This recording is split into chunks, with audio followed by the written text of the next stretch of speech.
Hindi ako bratinela o spoiled brat.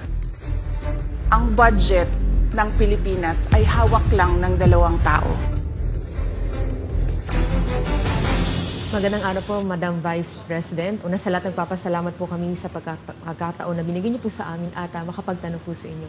Pero bago po ang lahat, ma'am, ano po ba ang dahilan at nabigyan niyo po kami ng pagkakataon na magpaunlak po kayo ng interview?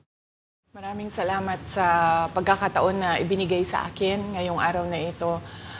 Nagpa-interview ako dahil gusto ko na malaman ng taong bayan at ma-explain sa taong bayan kung bakit hindi ako sumasagot sa question and answer sa budget hearing ng Office of the Vice President para sa budget proposal namin 2025. Gusto ko kasi na maintindihan ng taong bayan saan ba ako nanggagaling. Madam Vice President, sa mga nakaraang linggo po, naging laman ng balita ang naganap na hearing sa House of Representatives po para sa 2025 OVP budget. May mga nagsasabi na nag-asal bratinelya daw po kayo, lalo na sa House of Representatives. Hindi daw po kasi kayo sanay na matanong sa mga bagay-bagay, kaya ganoon na lamang po ang naging asta ninyo. Ano po ang reaksyon niyo dito? Sanay ako na sumagot sa mga tanong ng mga bagay-bagay.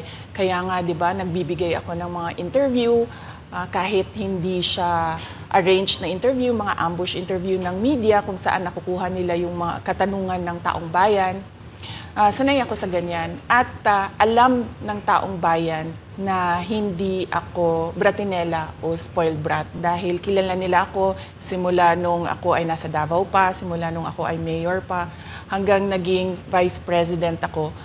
Kilala ako ng taong bayan na hindi ko inaabuso ang aking power at ang aking authority sa lahat ng mga opisina na nahawakan ko. Testigo ko ang buong bayan na hindi ako isang spoiled brat. In fact, nung ako ay lumalaki, hindi naman, ang mga kaibigan ko, hindi naman sila galing sa political na pamilya, sa mga mayayaman na pamilya, sa mga powerful na pamilya. Sila ay mga ordinaryong tao lamang at yun ang kinalakihan ko. Isang ordinaryong environment ng isang ordinaryong citizen ng ating bayan. Sa palagay ko, hindi lang sanay ang iilan na mga miyembro ng House of Representatives na hindi nila makuha yung gusto nila at gusto nilang marinig na sagot. At hindi sanay yung mga iilan na mga representatives natin na sinasagot sila sa kanilang mga patutsada. Kaya sa tingin ko, isa din itong parang atake din nila na parang, oh, bratinela yan. Kahit na sumagot naman ako, hindi nga lang sa gusto nila. Kaugnay dyan, Madam Vice President, dito sa budget hearing, naniniwala po ba kayo na may kapangyarihan talaga ang Kongreso na busisiin ang budget po ng bawat ahensya ng gobyerno?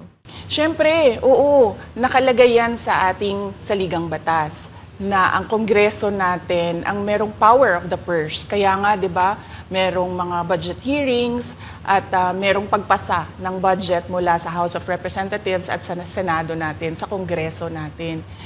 Kinikilala natin yan. Kaya nga, di ba, pumunta tayo doon sa Senate hearing, pumunta tayo doon sa House of Representatives na hearing dahil nagpresenta tayo ng budget. Ang ginawa ko lang ay sinabi ko, i-forgo namin yung question and answer na parte ng budget hearing. Pero kaugnay po dyan, Madam Vice President, hindi po ba dapat malaman din ng taong bayan para sa ang pondo ng OVP? At saan po gagamitin itong panukala po for 2025? Yes. Napakahalaga sa akin na malaman ng taong bayan ang Office of the Vice President budget proposal. Kaya nga, bago kami pumunta sa Senate, bago kami pumunta sa House, ay pinublish namin yung budget proposal namin sa aming website, sa Office of the Vice President, sa social media platforms namin. Ginawa namin siyang madaling intindihin ng taong bayan kung saan papunta yung budget proposal ng Office of the Vice President. Ma'am, going back dun po kaninang sinabi nyo na yung ilang beses nyo pong sagot sa mga kongresista that you will forgo the opportunity to defend the 2025 budget proposal of the OVP and will defer to the wisdom of the Congress, bakit tila daw po iniiwasan ninyo? Parang ganun po yung lumalabas daw. Oo.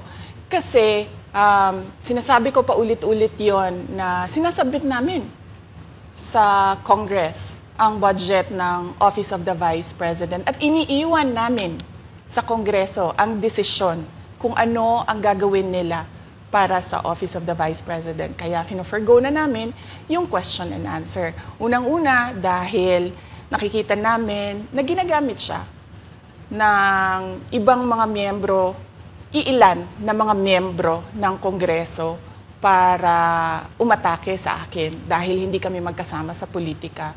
At pangalawa, kasi ang budget ng Pilipinas ay hawak lang ng 2 tao. Isa yan sa mga rason kung bakit ako nag-resign sa Department of Education.